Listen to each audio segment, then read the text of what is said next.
and salutations, Raptors fans. Akil Augustine coming to you from the belly of the beast. It is Scotiabank Arena for another episode of Raptors Today. Today's guests, of course, we got the principal, rocking the same color as I am, the boys in blue. We look I got the memo. Okay. Someone who didn't get the memo, but did get the invite.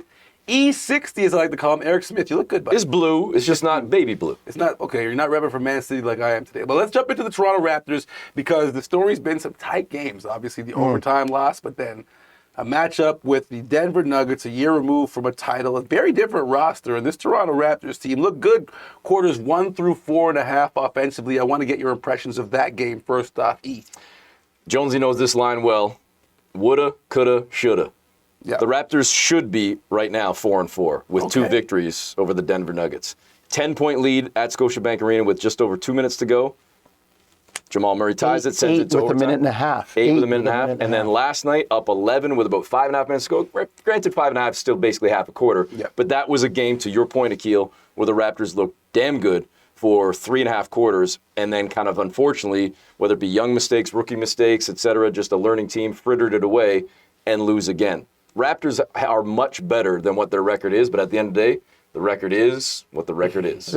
They probably deserve to win both games. But you've got to run right to the finish line. It was as if you're, a runner getting to the finish line. Okay, it's right there, and boom, somebody leans them out at the wire. And what did them in down the stretch? Well, turnovers. They had 6 turnovers through 3 quarters, 7 turnovers in the fourth. And as well as some of the young guys played, and I, being the old guy in the room, I look back and reflect on Raptor teams that improved, and you forget there's a point with young players when something has to happen to teach them to win. Right, they had to go through the experience. You got to go through it. You gather errors. You make the mistakes, you learn from it. They were better in the Sacramento game than they were in the Denver game, but they get to Denver now, and Sacramento's still a team that's kind of figuring things out with DeMar, but they get to the Denver game now against a team that still wants to hold the trophy and understand. I don't know about that with they want to. I said want to. Yeah. Hey, when you lose Jeff Green, Bruce Brown, KCP, people like that over the years, and it arose, they're not holding a trophy this year. No. But they want to. But they still have experience on how to close games when you look at Jokic, Michael Porter Jr. They didn't even have Aaron Gordon or Jamal Murray. Yeah, both out. But the inexperience and kind of lack of knowledge in crunch time, some guys lost their personality. Grady had 3 turnovers in the last 4 minutes, just trying to suddenly put the ball on the floor and create his own when he had been really good coming off screens, moving without the ball. That speaks to my next point, because what I wanted to ask you guys about was, like, look, quarters 1 through, 3.5. 3.5. The offense looked a certain way. Yeah. Yep. But then you come down to crunch time in the NBA, and this is something that the Denver Nuggets obviously have the advantage in. They've got Jokic, and you can stop running your traditional offense and throw the ball to him and say, let's play off of you. The Toronto Raptors, without a guy like Scotty Barnes, and without a lot of experience playing that end-of-game, close-out, close, tight basketball, they look completely different. But that's their personality. I know he's going to jump in, but that's Denver's personality. I'm just waiting for you to talk about Jokic. No. Because I know Jonesy loves Jokic. That's a whole new episode. They lost their personality, the Raptors. They're gaining it. They're kind of forming their identity as a young team. But when it got tight, they kind of lost their personality. Sacramento didn't. DeMar knows what he's doing down the stretch. So does De'Aaron Fox. Well, it speaks to, like last night, you were saying even on our broadcast, going back to Grady Dick, and not to pile on Grady, Davion Mitchell needs the ball in his hands at that point.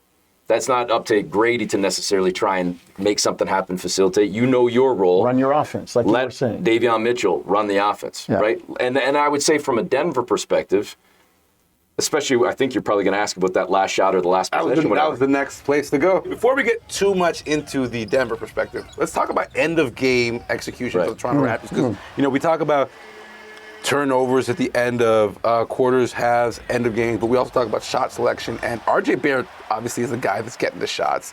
2 examples: pull-up 3 for the win. Didn't go down last time against Nuggets. This time, the clock's against his back. So let's talk about the shot selection, because I think I'm okay. He's trying to go early. He's trying to go early before the defense keys. Yeah, I'm okay with both of them. Oh, okay. Because I was going to say I'm good with one, but not the other. I'm okay with both of them because you want to have a look.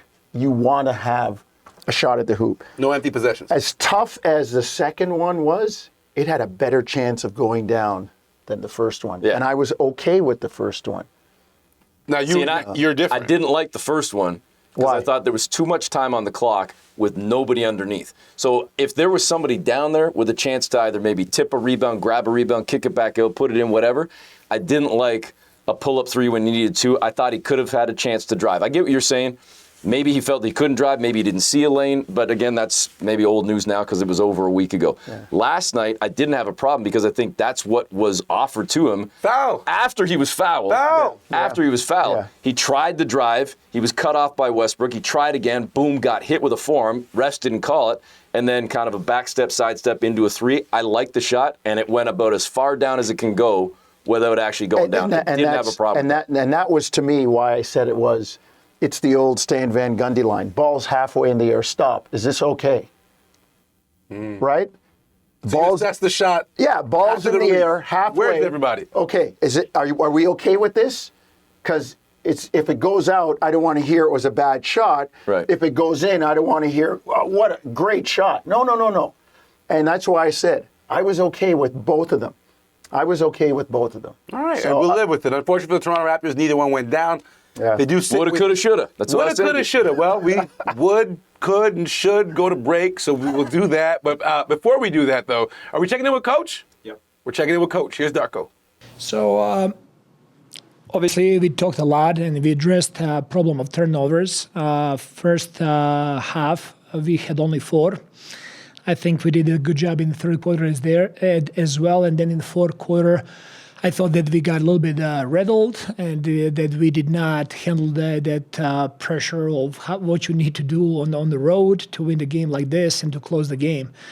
I thought that overall we did a lot of good stuff, 37 assists. I thought that for a big part we did a decent job with taking care of the ball, especially first half. After that, at the end, we did not good. They did a great job against their physical defense. They're a little bit adjusted, being more aggressive at pick and rolls. We found a couple of rolls there, but we needed to do a better job of finding open men there as well. And overall, we gotta learn how to be aggressive and play physical defense, but at the same time not committing silly fouls and not sending them to the free throw line 38 times.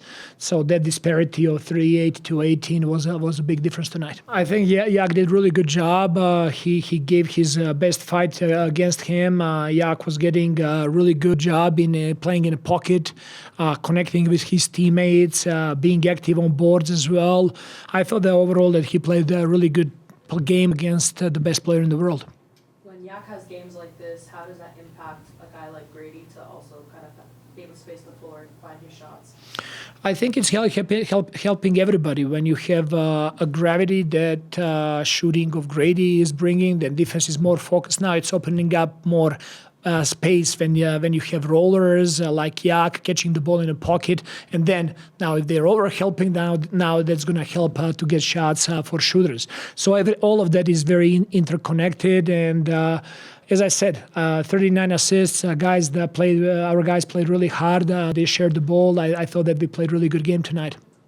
All right, we're back talking Raptors brand basketball and a night that will forever live in infamy for so many reasons, the most important of which, Vince Carter finally got his moment, his due, his spot in the rafters at the Scotiabank Arena.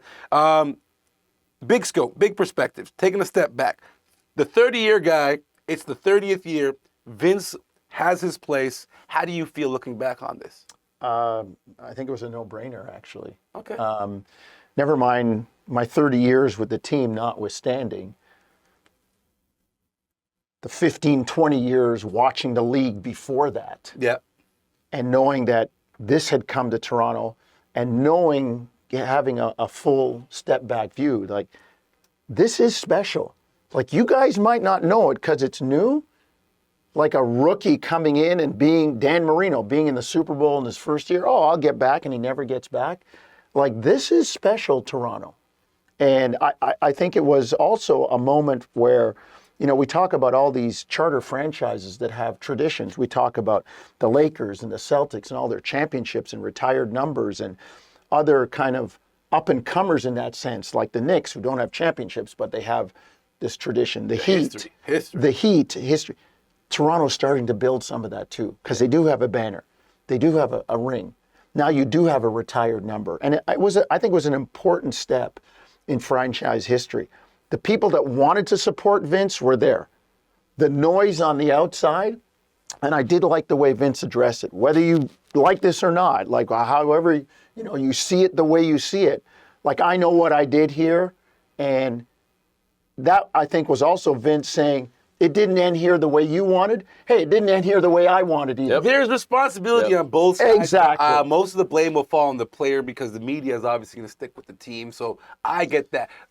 Smith, I want this from you, though, because when I talk about that night, I want to use a word to encapsulate what it meant. So for me, when I think about the Raptors fan base, Vince Carter, and that night, for me, the word's cathartic. Because I think it was necessary and needed to exercise the demons of having, an all-world talent represent and build your brand as a team and as a city, but also the exit and some people still having qualms about that. So I felt it was cathartic. What about for you? I'm not a religious guy, but when you talk about a cathartic moment, didn't it feel like some sort of religious moment to use that word or to use this sort of metaphor? Even Vince's when actions. he's standing out there like this with the palms to the sky and he's looking up and the tears are running down and he's feeling the energy of the crowd. I feel like that was because maybe there was like a release. It wouldn't happen. Like there's a lot of emotion. Like maybe this won't happen. Well, the other thing too is to But it was the Jones's point- second time, though. It was. Oh, the tribute night back on the.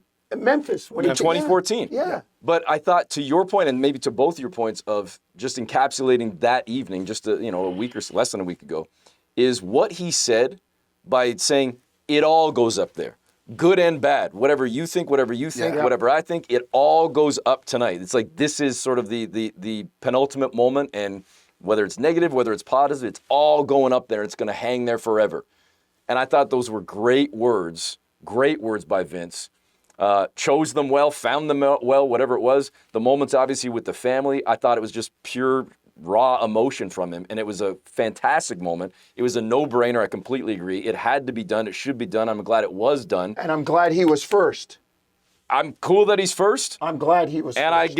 I pretty much bet my life, I staked my life that he's the first of at least 3 because there's at least 2 more coming. Well, Probably don't tell some people. Don't tell some people. Well, that person's wrong because 10's going up, but 7 will be going in next. I want to see the statue. I think there needs to be a statue, and it needs to be from that 2000 dunk contest. And I'll settle for the legs. I think that's what I want.